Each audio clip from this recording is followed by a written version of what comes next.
नमस्कार दोस्तों, आज की क्लास में फिर से आपका स्वागत है। और आज का हमारा टॉपिक है दोस्तों कॉलेजियम सिस्टम।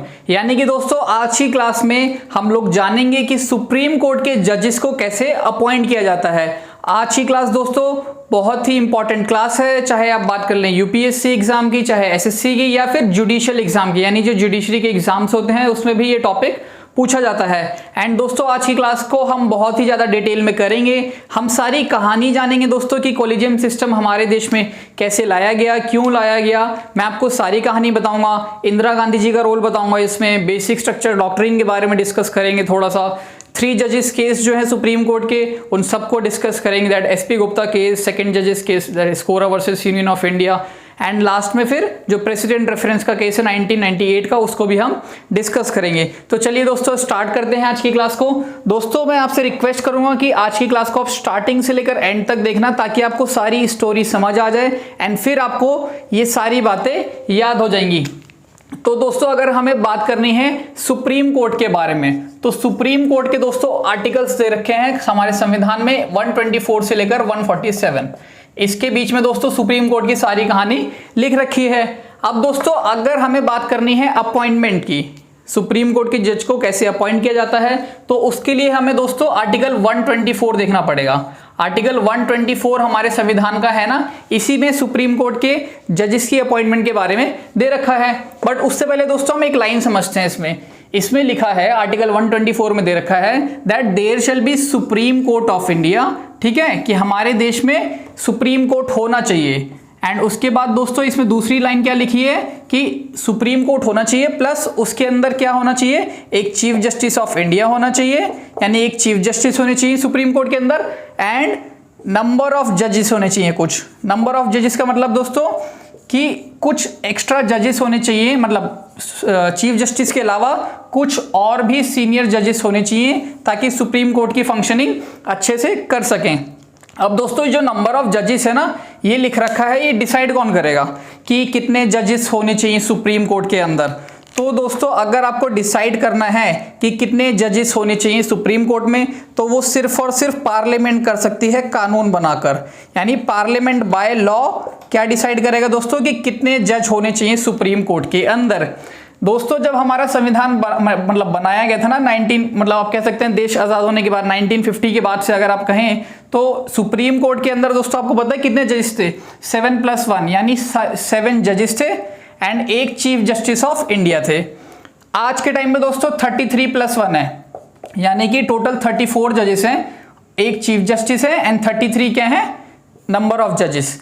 अब दोस्तों देखिए आर्टिकल 124 में लिखा है there shall be supreme court of India, यानी भारत में सुप्रीम कोर्ट होना ही होना चाहिए, ये मैंडेटरी है। ठीक है, दूसरा मैंडेटरी प्रोविजन क्या है कि उस सुप्रीम कोर्ट के अंदर एक चीफ जस्टिस ऑफ इंडिया भी होने चाहिए, ये भी दोस्तों मैंडेटरी है।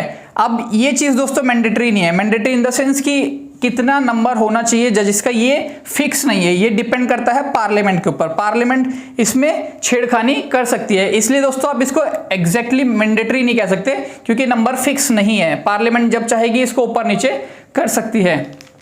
अब दोस्तों ये है सुप्रीम कोर्ट से रिलेटेड। अब अगर हम हाई कोर्ट के बारे में जाने, तो हाई कोर्ट में क्या है, हाई कोर्ट में दोस्तों जो ये नंबर है ना कि कितने जजेस होने चाहिए, वो पार्लियामेंट डिसाइड नहीं करता, वो राष्ट्रपति साहब डिसाइड करते हैं। यानी the president of India, president साहब डिसाइड करेंगे कि कितने जजेस उस हाई कोर्ट के अंदर होने चाहिए।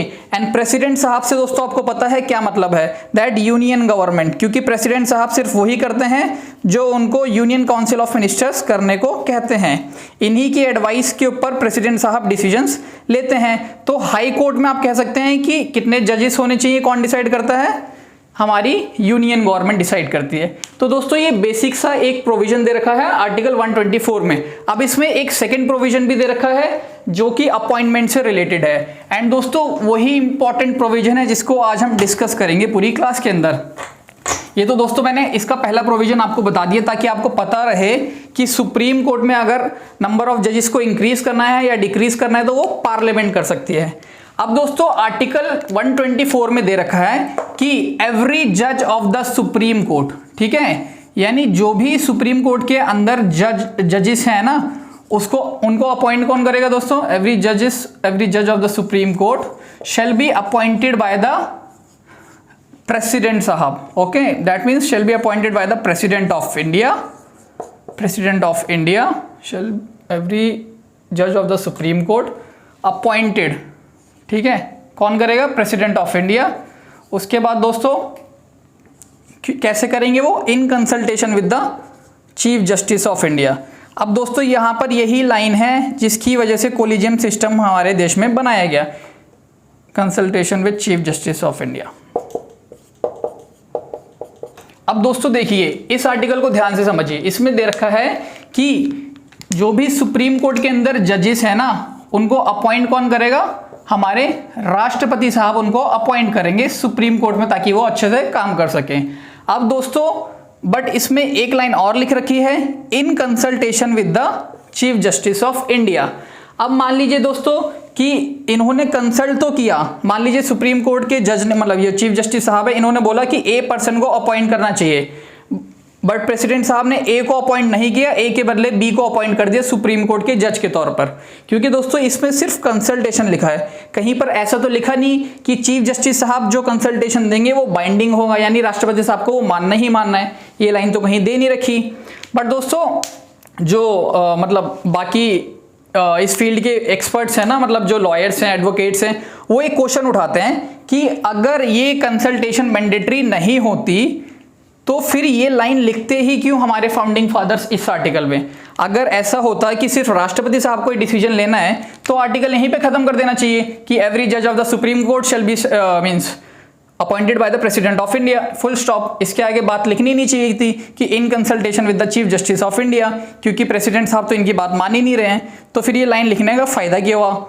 एंड दोस्तों अगर ये बाइंडिंग है, मान लीजिए वो कहते हैं कि अगर ये बाइंडिंग है मतलब इनको बात माननी ही माननी पड़ेगी, तो फिर ये लाइन भी गलत लिखी है, ऐसे सीधा लिख देना चाहिए था कि चीफ जस्टिस ऑफ इंडिया ही अपॉइंट कर रहे हैं। तो इस चीज को लेके कंफ्यूजन हो गई कि ये जो प्रोविजन है कंसल्टेशन वाला, ये बाइंडिंग है या नहीं है, मतलब राष्ट्रपति साहब को इनकी बात माननी ही माननी है या उनकी अपनी मर्जी होती है कि किसको अपॉइंट करना है, किसको अपॉइंट नहीं करना है। तो दोस्तों इस बात को लेके कंफ्यूजन चल रही थी। बट क्या हुआ, फिर एंट्री होती है इंदिरा गांधी जी की। अभी तक दोस्तों कंफ्यूजन चल रही थी, बट लोग थोड़ा सा इग्नोर भी कर रहे थे, चलो कोई बात नहीं, क्योंकि कोई दिक्कत अभी तक आई नहीं थी। बट क्या हुआ कि 1973 में केशवानंदा भारती जब जजमेंट पास किया गया, आपको पता है दोस्तों 1973 में क्या हुआ था? हमारे देश का सबसे important judgement, that is Kesavananda Bharati case, जिसने बेसिक स्ट्रक्चर डॉक्ट्रिन को क्या जन्म दिया दोस्तों, बेसिक स्ट्रक्चर डॉक्ट्रिन। ये केस दोस्तों मैंने बहुत डिटेल में पढ़ा रखा है, इसका लिंक मैं डिस्क्रिप्शन में लगा दूंगा, आप वहां से देख लेना। तो दोस्तों इस केस में क्या हुआ कि सुप्रीम कोर्ट ने जजमेंट सुनाई कि गवर्नमेंट हमारे संविधान को अमेंड कर सकती है, बट अनलिमिटेड पावर्स नहीं है। उनके पास कुछ पावर्स, मतलब कुछ ऐसे रेस्ट्रिक्शंस लगा रखे हैं सुप्रीम कोर्ट ने, जिसे कहा जाता है बेसिक स्ट्रक्चर डॉक्ट्रिन। कुछ ऐसे प्रोविजंस है जिसको गवर्नमेंट अमेंड नहीं कर सकती। अब दोस्तों जो ये डिसीजन आया था ना, ये 7:6 की जजमेंट में आया था, मतलब 7 जजेस एक साथ थे जिन्होंने बेसिक स्ट्रक्चर का सपोर्ट किया, एंड 6 जजेस इसके अपोजिट में थे, यानी जो कि गवर्नमेंट को सपोर्ट कर रहे थे एक तरह से कि गवर्नमेंट के पास अनलिमिटेड पावर है हमारे संविधान को अमेंड करने की, संशोधन करने की। तो क्या हुआ दोस्तों, ये बात चल रही थी इंदिरा गांधी जी के टाइम की, ठीक है, आईजी मतलब इंदिरा गांधी जी।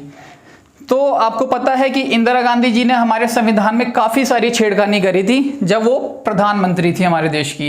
एंड दोस्तों जितने भी केसेस थे इससे रिलेटेड, केशवानंदा भारती से रिलेटेड जितने भी केस थे इससे पहले, शंकरी प्रसाद, सज्जन सिंह, गोलकनाथ, सब में दोस्तों क्या चल रहा था, Supreme court versus Indira Gandhi, और किसी की बात ही नहीं हो रही थी दोस्तों, क्योंकि सुप्रीम कोर्ट जो भी डिसीजन सुनाता इंदिरा गांधी जी उसको पलट देती अमेंडमेंट करके, यानी कि जो भी सुप्रीम कोर्ट जो भी वो करता, काम करता, उसको अपोज करने का काम किसका था, इंदिरा गांधी का। इंदिरा गांधी जी जो भी फालतू के प्रोविजन डालती थी संविधान में, सुप्रीम कोर्ट उसको नल एंड वाइड डिक्लेयर कर देता, यानी एक तरह से बैटल चल रहा था दोनों के बीच, ठीक है। तो यहाँ पे जब ये जजमेंट पास किया गया ना 7:6 में कि 7 जजेस ने बोल दिया कि गवर्नमेंट अब अमेंड नहीं कर सकती, तो दोस्तों इंदिरा गांधी जी को तो आपको पता है कि इतनी आसानी से हार मानने वाली तो वो है नहीं। तो जब ये जजमेंट आई थी दोस्तों, उस दिन डेट थी 24 अप्रैल 1973, एंड चीफ जस्टिस सिकरी साहब की एक तरह से बेंच ने इसको जजमेंट को सुनाया था। उस टाइम पे चीफ जस्टिस ऑफ इंडिया साहब थे जिन्होंने इस बेंच को हेड किया था दोस्तों। तो सीकरी साहब की दोस्तों रिटायरमेंट थी अगले दिन, यानी 25 तारीख को उनको रिटायर किया जाना था। अब दोस्तों अभी तक प्रोविजन हमारे देश में क्या चल रहा था, मतलब एक कन्वेंशन सी बन गई थी कि सीनियर मोस्ट जज होंगे जो सुप्रीम कोर्ट के, उन्हीं को चीफ जस्टिस बनाया जाएगा।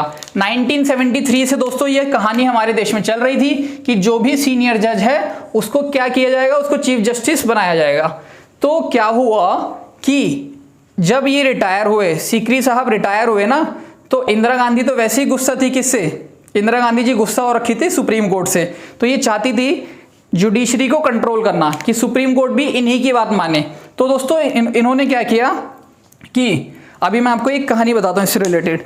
जैसे कि मैंने बताया कि सीनियर जजेस को ही सिर्फ अपॉइंट कर सकते हैं उसमें चीफ जस्टिस के लिए, बट इंदिरा गांधी जी ने कुछ और कर दिया। क्या हुआ कि जब सीकरी साहब रिटायर हुए ना चीफ जस्टिस के पद से, तो 3 जजेस लाइन में थे, नंबर 1, नंबर 2, नंबर 3। अभी मैंने बताया 7:6 की जजमेंट सुनाई थी, तो आप इस चीज को याद रखना, ठीक है। ये 6 लोग किस में थे, गवर्नमेंट के सपोर्ट में थे, ये 6 जजेस। तो दोस्तों नंबर 1, नंबर 2, नंबर 3, 3 जजेस थे जो कि सीनियर थे चीफ जस्टिस बनने के लिए। तो क्या हुआ, चौथे नंबर पे एक जज थे जिनका नाम था A.N. रे साहब, ठीक है। तो ये वही जज हैं जिन्होंने सपोर्ट किया था गवर्नमेंट को यहाँ पर।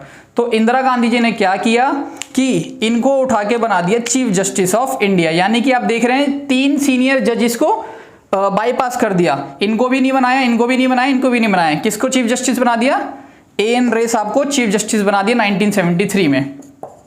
क्योंकि दोस्तों आर्टिकल 124 में क्या लिखा हुआ है कि प्रेसिडेंट साहब अपॉइंट करेंगे इन consultation with the chief justice of India. But जो वो तो सिर्फ कंसल्टेशन है, वो बाइंडिंग तो है ही नहीं गवर्नमेंट के ऊपर, मतलब प्रेसिडेंट साहब के ऊपर। तो प्रेसिडेंट साहब जो मर्जी चाहे वो कर सकते हैं, एंड प्रेसिडेंट साहब सिर्फ वही कर सकते हैं जो यूनियन गवर्नमेंट उनको एडवाइस करती है। यूनियन काउंसिल ऑफ मिनिस्टर्स जो उनको एडवाइस करेगी वही प्रेसिडेंट साहब करते हैं। आर्टिकल 74 में दोस्तों ये लाइन दे रखी है, क्या लाइन है कि that there shall be union council of minister who means to aid and advise, there shall be union council of minister to aid and advise the president of India who shall act in accordance with such an advice। यानी कि दोस्तों राष्ट्रपति साहब को वो काम करना ही पड़ेगा जो कि यूनियन काउंसिल ऑफ मिनिस्टर उनको कहेगी। तो यूनियन काउंसिल ऑफ मिनिस्टर मतलब इंदिरा गांधी जी ने राष्ट्रपति साहब को बोला कि A.N. रे को चीफ जस्टिस ऑफ इंडिया बना दिया जाए, तो उन्होंने इनको अपॉइंट कर दिया। अब दोस्तों ये तो बड़ी खराब चीज हो गई कि 1, 2, 3 3 सीनियर जजेस को हटा दिया जो अभी तक हमारे देश में प्रथा चल रही थी, एंड इन्होंने अपने एक बंदे को चीफ जस्टिस ऑफ इंडिया बना दिया, यानी कि जिन्होंने इनको सपोर्ट किया था इस टाइम पे केशवानंद भारती के केस में। दोस्तों पहले जज ये थे, फिर जैसे ही ये रिटायर हुए इसके बाद फिर इन्होंने वही किया। Justice I think MH something करके थे दोस्तों, इनको इन्होंने बना दिया था, मोहम्मद हमीदुल्लाह करके थे शायद, इनका पूरा नाम ये है। तो इनको दोस्तों क्या कर दिया, इनके बाद इनको बना दिया, एंड ये भी सीनियर नहीं थे, इनके ऊपर और भी जजेस थे। तो आप देख सकते हैं कि इंदिरा गांधी जी उनको जज बना रही थी जो उनको फेवर करते थे, ताकि गवर्नमेंट का कोई भी काम नहीं रुके। तो ये सारी कहानी चल रही थी। अब दोस्तों जो इसमें वर्ड है कंसल्टेशन, अगर आपसे मैं कहूँ कि कंसल्टेशन का मतलब क्या होता है, तो आप भी यही कहेंगे कि कंसल्टेशन का मतलब बाइंडिंग तो होता नहीं। फॉर एग्जांपल आप जैसे बीमार होते हैं तो आप डॉक्टर के पास जाते हैं कंसल्ट करने कि डॉक्टर साहब मेरे को कोल्ड है, गले में खराश है, तो मैं क्या करूं। तो डॉक्टर साहब आपको एक कंसल्टेशन देते हैं कि आप कोल्ड ड्रिंक मत पीजिए, ठंडा पानी मत पीजिए, वरना गला और भी खराब हो जाएगा। तो दोस्तों उन्होंने तो सिर्फ कंसल्टेशन दिया है ना, अब मर्जी आपकी है चाहे आपको ठंडा पानी पीना है नहीं पीना। आप तो डॉक्टर को फीस देकर आ गए, घर वापस आए, आपने ठंडा पानी पी लिया, यानी मर्जी किसकी हुई, आपकी हुई। कंसल्टेशन बाइंडिंग नहीं होता। तो इसीलिए दोस्तों यहां पर भी वही माना गया कि प्रेसिडेंट साहब सिर्फ कंसल्ट करेंगे, मर्जी प्रेसिडेंट साहब की रहेगी। दूसरा एग्जांपल दोस्तों, मान लीजिए आप जिम ट्रेनर के पास जाते हैं फिर से कंसल्ट करने उनको कि मेरा मोटापा बढ़ रहा है, कृपया करके कुछ ऐसी बातें बताइए जिससे कि मेरा मोटापा ना बढ़े। तो वो बोलेंगे ऑयली फूड मत खाओ, जंक फूड मत खाओ। तो अगर आप खा रहे हैं उनके, मतलब आपने कंसल्टेशन ले लिया बट उसके बाद भी आप खा रहे हैं तो आपकी मर्जी हो गई, यानी कि उनका कंसल्टेशन भी आपके ऊपर बाइंडिंग नहीं है। तो दोस्तों इसीलिए इसमें जो लाइन लिखी है वो क्या है, कंसल्टेशन, एंड इसी को लेके डिस्प्यूट आ गया।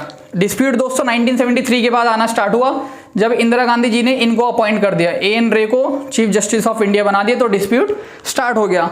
अब दोस्तों क्या हुआ कि जब ऐसी सब कहानी चल रही थी तो PIL फाइल कर दी गई सुप्रीम कोर्ट में, एंड सुप्रीम कोर्ट से फिर क्वेश्चन पूछा कि जज साहब गवर्नमेंट मिसयूज कर रही है आर्टिकल 124 का, आप कृपया करके बताइए कि 124 में जो कंसल्टेशन वर्ड है उसका मतलब क्या है।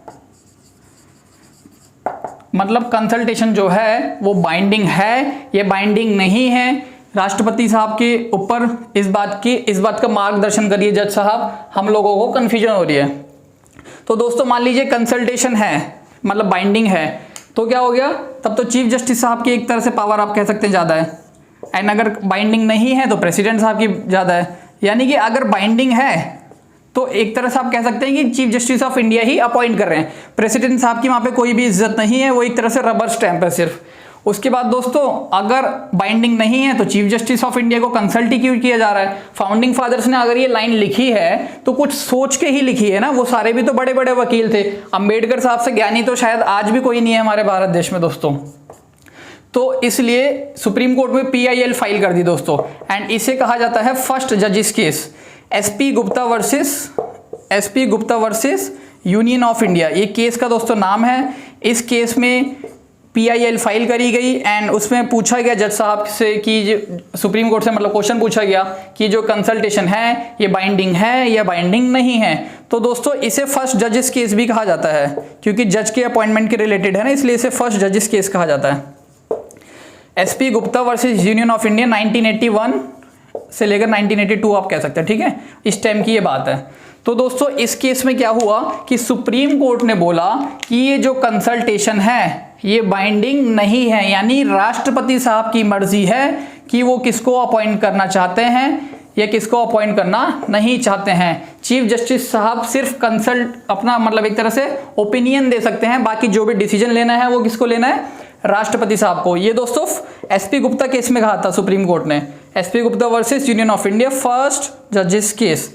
अब दोस्तों ये कहानी जब चल रही थी तो लोगों को फिर से डाउट हुआ कि यार ये तो गलत है, ऐसा तो होना नहीं चाहिए। तो दोबारा से फिर क्या हुआ, फिर से सुप्रीम कोर्ट में केस गया कि जज साहब मतलब सुप्रीम कोर्ट अपने इस डिसीजन को कृपया करके रिव्यू करिए, क्योंकि गवर्नमेंट काफ़ी मिसयूज कर रही है इस प्रोविजन का। अपने जो मतलब वो सिर्फ ऐसे जजेस को अपॉइंट कर रही है जो कि मिनिस्टर्स के फ्रेंड वगैरह हैं। आपको पता है ना दोस्तों कि मिनिस्टर्स से जो दोस्ती रखेगा फिर उसी को अपॉइंट किया जाएगा सुप्रीम कोर्ट में। तो ऐसा किया जा रहा था जब तक ये कहानी चल रही थी। 1982 में दोस्तों ये केस था, एंड उसके बाद फिर अगला केस कब आया, 1992 में, ठीक है। तो 10-12 साल यही कहानी चल रही थी कि जजिस मतलब उन्हीं जजिस को अपॉइंट किया जाता है जो कि मंत्री लोगों के यार दोस्त होते हैं, ठीक है। तो दोस्तों इस बार क्या हुआ कि इस बार पिटीशन फाइल करी किसने, सुप्रीम कोर्ट के जो लॉयर्स होते हैं ना, supreme Court advocate on record association. ये दोस्तों supreme Court advocate on record association, यानी सुप्रीम कोर्ट के जो वकील हैं उन्होंने केस फाइल किया, एंड इसलिए इसको बोला जाता है स्कोरा वर्सेस यूनियन ऑफ इंडिया 1992।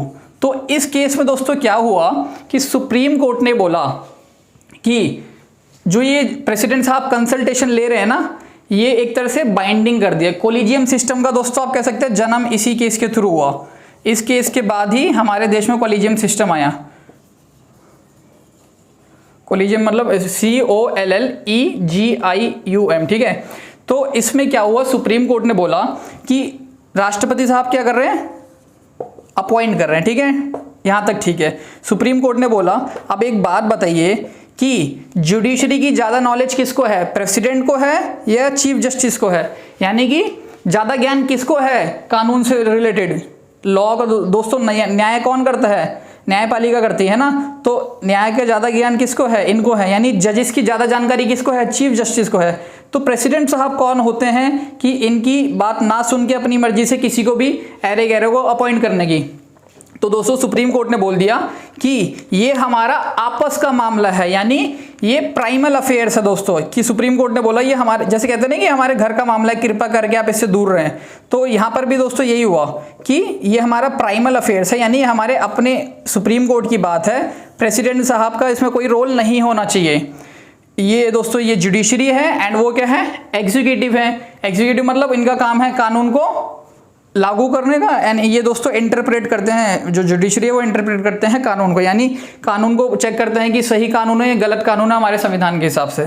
तो इस केस में सुप्रीम कोर्ट ने बोल दिया ये हमारा प्राइमल अफेयर है। प्राइमल अफेयर का मतलब क्या हुआ कि ये हमारा आपस का मामला है, इसलिए हम लोग डिसाइड करेंगे कि किसको जज बनाना है, किसको जज नहीं बनाना है। सुप्रीम कोर्ट ने बोल दिया कि अकेले चीफ जस्टिस की एडवाइस नहीं है, जो चीफ जस्टिस देते हैं राष्ट्रपति साहब को, ये किसकी एडवाइस है, चीफ जस्टिस की एडवाइस होती है, प्लस अदर 2 जजेस ऑफ द सुप्रीम कोर्ट, जो भी 2 सीनियर मोस्ट जज होंगे ना चीफ जस्टिस के अलावा, ये 3 लोग मिलके एडवाइस देते हैं, वो एडवाइस जाती है प्रेसिडेंट साहब के पास।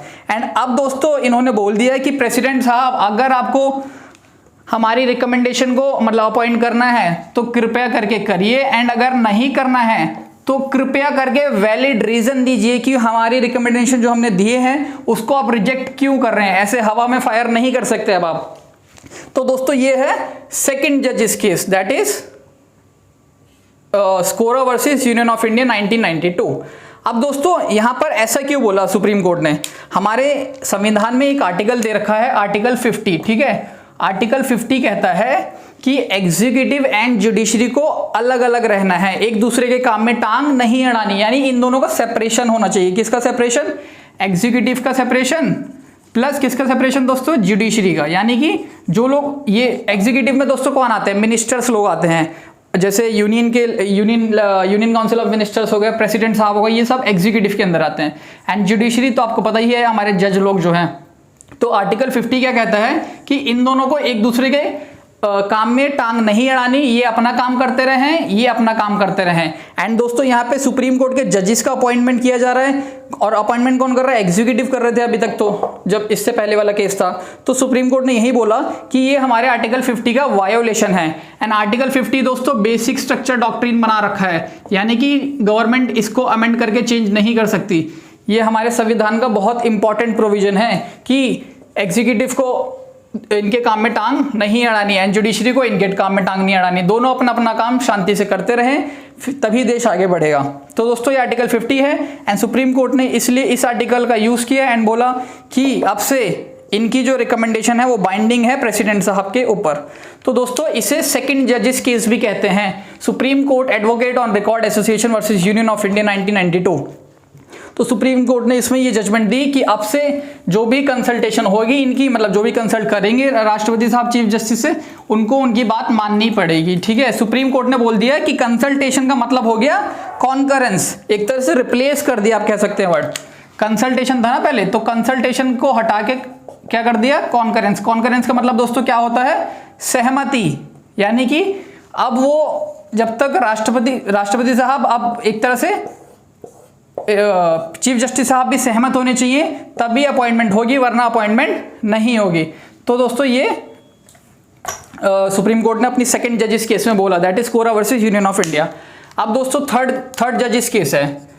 थर्ड जजेस केस में क्या हुआ, थर्ड जजेस केस दोस्तों 1998 में आया था, ठीक है। 1998 में क्या हुआ कि उस टाइम पे जो हमारे राष्ट्रपति साहब है ना, उनको कंफ्यूजन होने लग गई, उनको दिक्कत आने लगी कि कंसल्टेशन का मतलब क्या है, कॉन्करेंस है, क्या चीफ जस्टिस की कंसल्टेशन है, या जो साथ में 2 जजेस और हैं उनकी कंसल्टेशन है, या तीनों की कंसल्टेशन है, क्या मतलब क्या है कंसल्टेशन का। तो उनको जब कंफ्यूजन हुई तो दोस्तों राष्ट्रपति साहब के पास पावर होती है अंडर आर्टिकल 143। आर्टिकल 143 के तहत ना वो सुप्रीम कोर्ट को अप्रोच कर सकते हैं, यानी सुप्रीम कोर्ट के पास जाएंगे, सुप्रीम कोर्ट से बोलेंगे कि जज साहब मेरे को इन प्रोविजंस को लेके कंफ्यूजन हो रही है, आप कृपया करके मेरा मार्गदर्शन करिए। ये दोस्तों राष्ट्रपति साहब की पावर होती है अंडर आर्टिकल 143 कि वो मतलब उनको अगर कोई भी कंफ्यूजन है हमारे कॉन्स्टिट्यूशन से रिलेटेड तो वो किसके पास जाएंगे, सुप्रीम कोर्ट के पास जाएंगे, फिर सुप्रीम कोर्ट उसमें अपना ओपिनियन सुनाती है। अब दोस्तों इस टाइम पे राष्ट्रपति थे हमारे देश के KR नारायण साहब। तो KR नारायण साहब को कंफ्यूजन होने लगी कंसल्टेशन वर्ड से, तो उन्होंने वापस सुप्रीम कोर्ट गए, सुप्रीम कोर्ट से उन्होंने बोला कि कृपया करके आप मेरे को बताइए इस शब्द का मतलब क्या है। तो सुप्रीम कोर्ट ने दोस्तों फिर एक तरह से प्रॉपर वे में कोलिजियम सिस्टम को एस्टैब्लिश कर दिया।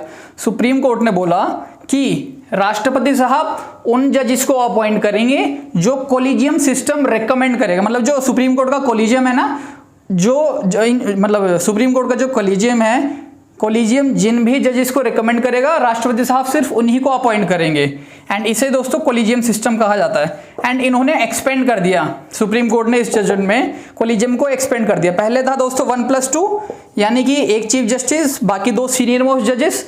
इस बार इन्होंने बोला कि एक चीफ जस्टिस रहेंगे इसमें प्लस 4 सीनियर मोस्ट जजेस रहेंगे, एंड ये लोग जो रिकमेंडेशन देंगे राष्ट्रपति साहब को वही उन्हीं जजेस को अपॉइंट करना है, बाकी किसी को अपॉइंट नहीं कर सकते। एंड दोस्तों इसमें यह भी कहा गया था कि 4 में से अगर 2 जजेस भी मना कर दे कि नहीं इन जज का अपॉइंटमेंट नहीं करना चाहिए, तो फिर चीफ जस्टिस साहब ये रिकमेंडेशन भेजेंगे ही नहीं। ठीक है, आप कह सकते हैं मतलब सर्वसम्मति से एक तरह से डिसीजन लेना है, एंड जो कोलिजियम नाम भेजेगा राष्ट्रपति साहब उसको ही अपॉइंट करेंगे, वरना अपॉइंट नहीं करेंगे। ठीक है, तो ये जन्म हुआ दोस्तों कोलिजियम सिस्टम का। अब यहाँ पे क्या कह सकते हैं आप कि जुडिशरी ही अपने जजेस को अपॉइंट कर रही है, यानी कि सुप्रीम कोर्ट के जो जजेस हैं, ये जो 5 जज है ना, यही मिलके जो सीनियर मोस्ट जज होते हैं यही नाम रिकमेंड करते हैं, एंड फिर यही नाम अपॉइंट किए जाते हैं bye the president of India. क्या होता है दोस्तों, प्रोसेस क्या होता है कि जो कोलिजियम सिस्टम है ये नाम भेजता है यूनियन लॉ मिनिस्ट्री को, यानी यूनियन के जो लॉ मिनिस्टर होते हैं उनको ये अपनी रिकमेंडेशन देते हैं, फिर वो रिकमेंडेशन देते हैं पीएम साहब को, फिर पीएम साहब एडवाइस करते हैं प्रेसिडेंट साहब को, एंड प्रेसिडेंट साहब फिर वो नाम अपॉइंट करते हैं। क्योंकि आपको पता है दोस्तों कि इन्हीं की एडवाइस पे राष्ट्रपति साहब काम करते हैं under article 74 of the constitution. तो दोस्तों ये कहानी चल रही थी बिल्कुल बढ़िया से। ठीक है, कि अब क्या हो गया, वो प्रॉब्लम सॉल्व हो गई आर्टिकल 50 वाली। आर्टिकल 50 में क्या था कि एग्जीक्यूटिव एंड जुडिशरी दोनों को अलग अलग रह के काम करना है। तो यहां तक ये सब दोस्तों सही चल रहा था, बट क्या हुआ, इसमें भी एक समस्या थी दोस्तों। अभी मैंने जब आपको इंदिरा गांधी जी वाली बात बताई थी, तो उस टाइम पे क्या हुआ था कि जो लोग इंदिरा गांधी जी की चमचागिरी करते थे सिर्फ उनको ही चीफ जस्टिस वो बना रही थी उस टाइम पे। तो अब इस टाइम पे क्या हो गया दोस्तों कि जब कोलिजियम सिस्टम आ गया तो यहाँ पे भी फेवरेटिज्म एंड नेपोटिज्म स्टार्ट हो गया। इसका मतलब क्या हुआ कि वो जो 5 जजेस है ना दोस्तों जो कोलिजियम के अंदर है, इनके जो यार दोस्त हैं, इनके जो रिलेटिव हैं, उनको बनाया जा रहा था अब जज, यानी कि यारी दोस्ती यहाँ पे भी स्टार्ट हो गई। Favouritism and nepotism. नेपोटिज्म तो दोस्तों आपने सुना ही है, बॉलीवुड में काफी चलता रहता है ये, कि अपने रिलेटिव को ही, बॉलीवुड में चलता नहीं कि अपने रिलेटिव को जैसे किसी हीरो का बेटा हीरो बना देते हैं, ऐसे दोस्तों यहाँ पर भी वही है कि इनके जो रिलेटिव होते हैं जजेस के, उनको ही एलिवेट कर दिया जाता है सुप्रीम कोर्ट में। तो ये कहानी फिर से स्टार्ट हो गई, फेवरेटिज्म, नेपोटिज्म। अब दोस्तों पहले एग्जीक्यूटिव की दिक्कत थी कि मंत्री से जिसकी दोस्ती थी उसको जज बनाया जाता था, बट अब जज से जिसकी दोस्ती है उसको जज बनाया जाता है।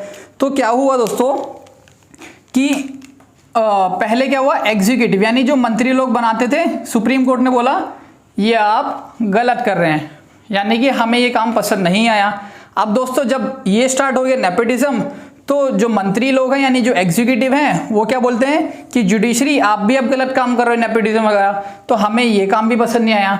तो दोस्तों फिर गवर्नमेंट क्या करती है, गवर्नमेंट बोलती है कि अब दोनों मिलकर अपॉइंट करेंगे, यानी कि एग्जीक्यूटिव प्लस जुडिशरी दोनों के दोनों आपस में मिलकर बात करेंगे एंड फिर नाम रिकमेंड करेंगे, एंड वही नाम राष्ट्रपति साहब अपॉइंट करेंगे।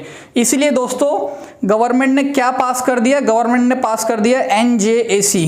इसका मतलब क्या हुआ, नेशनल जुडिशियल अपॉइंटमेंट कमीशन। ठीक है, 2014 में दोस्तों इस एक्ट को बनाया गया, NJAC एक्ट। इसमें इन्होंने क्या किया, अभी आर्टिकल 124 में दोस्तों क्या था कि राष्ट्रपति साहब अपॉइंट करेंगे सुप्रीम कोर्ट के जजेस को इन consultation with the Chief justice of India. But जब 2014 में अमेंडमेंट किया गया तो एक नया आर्टिकल ऐड कर दिया गया, आर्टिकल 124A। ठीक है, इस आर्टिकल में क्या बोल दिया कि राष्ट्रपति साहब जज को अपॉइंट करेंगे, मतलब सुप्रीम कोर्ट के जजेस जो हैं उनको राष्ट्रपति साहब अपॉइंट करेंगे, but in consultation with the NJAC, यानी कि आप चीफ जस्टिस ऑफ इंडिया की रिकमेंडेशन नहीं सुनेंगे, अब किसकी बात मानेंगे, वो NJAC, national judicial appointment commission. अब दोस्तों NJAC क्या है, NJAC दोस्तों एक कमेटी है एक तरह से, कि इसमें काफी सारे लोग होंगे। इसमें दोस्तों टोटल 6 लोग हैं, मतलब इसमें इन्होंने बोला कि 6 मेंबर्स होंगे। ये दोस्तों 99th कॉन्स्टिट्यूशनल अमेंडमेंट एक्ट के तहत एक्ट बनाया गया था, मतलब अमेंडमेंट जो किया था ना आर्टिकल 124A जो ऐड किया गया हमारे संविधान में, वो 99 कॉन्स्टिट्यूशनल अमेंडमेंट एक्ट के तहत बनाया गया था। तो दोस्तों अभी तक क्या बात चल रही थी हमारी कि एनजेएसी की। तो एनजेएसी में दोस्तों क्या हुआ, 2014 में ये आया एंड इसमें इन्होंने बोला कि टोटल 6 मेंबर्स होंगे। अब 6 मेंबर्स का मतलब दोस्तों क्या हुआ कि कुछ इसमें जुडिशियल होंगे एंड कुछ नॉन जुडिशियल मेंबर होंगे, क्योंकि एग्जीक्यूटिव एंड जुडिशरी दोनों मिलकर रिकमेंड करेगी ना। तो अभी हमने जो सीखा, तो दोस्तों इसमें इन्होंने बोल दिया कि 3 जुडिशरी के बंदे होंगे, 3 जुडिशियल मेंबर्स होंगे एंड बाकी नॉन जुडिशियल, ठीक है, जो बाकी जो बचे हैं 3 वो नॉन जुडिशियल होंगे। अब दोस्तों जो इसमें है ये जुडिशरी के मेंबर कौन होंगे, एक तो चीफ जस्टिस ऑफ इंडिया होंगे इसके अंदर, फिर कौन होंगे 2 जजेस और होंगे सुप्रीम कोर्ट के जो भी चीफ जस्टिस साहब रिकमेंड करेंगे, यानी 3 मेंबर हो गए इस कमेटी के अंदर। जो एनजेसी की कमेटी है इसके अंदर 3 मेंबर तो जुडिशरी के हो गए, एक चीफ जस्टिस, बाकी 2 सुप्रीम कोर्ट के जजेस जो भी चीफ जस्टिस साहब रिकमेंड करेंगे। अब दोस्तों नॉन जुडिशियल मेंबर कौन कौन है इसमें, तो पहला तो दोस्तों इसमें एक मेंबर है यूनियन लॉ मिनिस्टर, यानी कि जो यूनियन लेवल पे हमारे मंत्री होते हैं ना लॉ के, वो दोस्तों इसके एक्स ऑफिशियो मेंबर है, यानी जो भी लॉ मिनिस्टर होगा वो ऑटोमेटिकली इस कमेटी का मेंबर होगा, वो एक्स ऑफिशियो मेंबर है, यूनियन लॉ मिनिस्टर।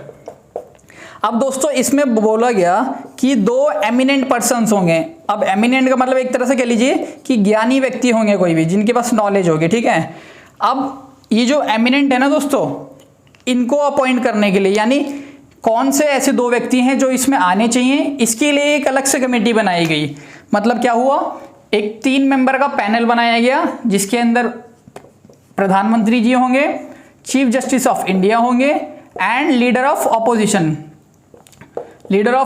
इन लोकसभा, ठीक है, leader of opposition, chief justice and प्रधानमंत्री, इन तीनों मेंबर की एक कमेटी होगी जो कि रिकमेंड करेगी कि कौन से 2 मेंबर्स ऐसे होने चाहिए जो कि इस कमेटी के मेंबर हो एनजेएसी के। आप देखिए कितना कॉम्प्लिकेटेड सा स्ट्रक्चर बना है, पूरा आप कह सकते हैं हलवा सा बना दिया, खिचड़ी बना दी पूरे इसकी, कि इसके अंदर 6 मेंबर्स हैं, 6 में से 3 जुडिशियल, 3 नॉन जुडिशियल। अब जुडिशियल में कौन है, chief justice and 2 supreme court के जजेस, नॉन जुडिशियल में यूनियन लॉ मिनिस्टर एंड 2 अलग से एमिनेंट पर्संस। अब ये 2 कौन होंगे ये डिसाइड करने के लिए एक अलग कमेटी, कि प्रधानमंत्री, chief justice and leader of opposition decide करेंगे कौन से ऐसे 2 व्यक्ति हैं जो इसमें होने चाहिए। तो सुप्रीम कोर्ट ने बोला ये क्या खिचड़ी बना रखी है फालतू की। और वैसे भी दोस्तों आर्टिकल 50 क्या कहता है कि एग्जीक्यूटिव एंड जुडिशरी को अलग रहना है, सेपरेट रहना है। तो सुप्रीम कोर्ट ने इस अमेंडमेंट को 99 कॉन्स्टिट्यूशनल अमेंडमेंट एक्ट को नल एंड वॉइड डिक्लेयर कर दिया। सुप्रीम कोर्ट ने बोला कि ये हमारे जो मतलब जुडिशरी की जो इंडिपेंडेंसी है, यानी जुडिशरी आपको पता है कि इंडिपेंडेंट बॉडी है सुप्रीम कोर्ट, तो ये उसको एक तरह से वायोलेट कर रहा है। अब यहाँ पे इंडिपेंडेंट थोड़ी रह जाएगा, अगर गवर्नमेंट का इसमें रोल आ गया, लॉ मिनिस्टर को इसमें डाल दिया, फिर ये भी दोस्तों गवर्नमेंट के ही बंदे होंगे एक तरह से, तो अगर इनको इसमें डाल दिया तब तो दोस्तों ये आर्टिकल वायोलेट हो रहा है, एग्जीक्यूटिव आ गया यहाँ पर। तो सुप्रीम कोर्ट ने इस बेसिस पे इसको नल एंड वॉइड डिक्लेयर कर दिया। अब दोस्तों इसमें इससे भी खतरनाक बात क्या थी, जो एनजेएसी है ना दोस्तों, ये 6 मेंबर की बॉडी, ठीक है, ये लोग जो नाम रिकमेंड करेंगे राष्ट्रपति उन्हीं को जज बनाएंगे। बट दोस्तों इसमें क्या बोल दिया है कि 6 में से अगर कोई 2 व्यक्ति मना कर देंगे तो उसको जज नहीं बनाया जा सकता। मान लीजिए मतलब ये एक नाम रिकमेंड किया किसी की, ए व्यक्ति को जज बनाना है सुप्रीम कोर्ट में, बट क्या हुआ 4 लोगों का इसमें वोट मिल गया कि हाँ ठीक है इनको बनाना चाहिए, 2 लोगों ने मना कर दिया, तो दोस्तों फिर जज नहीं बना सकते। तो आप देख सकते हैं क्या बकवास सा एक तरह से स्ट्रक्चर बना रखा था कि मान लीजिए चीफ जस्टिस ने बोल दिया ठीक है बनना चाहिए, बाकी दोनों जजेस ने बोल दिया बनना चाहिए, यूनियन लॉ मिनिस्टर ने भी बोल दिया कि चलो जज बना देते हैं, बट ये जो आलतू फालतू 2 लोग यहाँ पर आ गए ये बोलते हैं कि नहीं जज नहीं बना सकते, तब दोस्तों ये अपॉइंटमेंट नहीं कर सकते राष्ट्रपति साहब। तो आप देख सकते हैं कि मतलब एक तरह से पागलपंती है ये, कि कुछ भी मतलब बना रखा है कि 2 लोगों को इतनी पावर दे दी कि वो 4 लोगों के डिसीजन को कैंसिल कर सकते हैं। इसी चक्कर में दोस्तों एनजेएसी को नल एंड वॉइड डिक्लेयर कर दिया सुप्रीम कोर्ट ने 2015 में। 2014 में एक एक्ट बनाया गया एंड फिर सुप्रीम कोर्ट में तुरंत पिटीशन फाइल कर दी गई। एंड पिटीशन दोस्तों किसने फाइल करी पता है, again SCAORA, that is Supreme Court advocate on record association. And दोस्तों 2014 में ये पिटीशन फाइल करी गई, 2015 में सुप्रीम कोर्ट ने इसको नल एंड वॉइड डिक्लेयर कर दिया। एंड दोस्तों इसको कई बार 4th जजेस केस भी कहा जाता है, क्योंकि 3 तो दोस्तों हम ऑलरेडी कर चुके हैं, लाइक फर्स्ट जजेस एसपी गुप्ता, सेकंड जजेस कोरा versus union of India and third जजेस प्रेसिडेंट साहब का जो रेफरेंस है। एंड दोस्तों सिंस ये भी अपॉइंटमेंट से रिलेटेड था इसलिए इसको फोर्थ जजेस केस कहा जाता है। अब दोस्तों उम्मीद करता हूं मैं आपको कि आपको कोलिजियम सिस्टम जो है सुप्रीम कोर्ट का कि जजेस को कैसे अपॉइंट करना है आपको अच्छे से समझ आया होगा। एंड दोस्तों अगर आपको समझ आया है तो इस वीडियो को ज़्यादा से ज़्यादा शेयर करिए। बहुत बहुत धन्यवाद।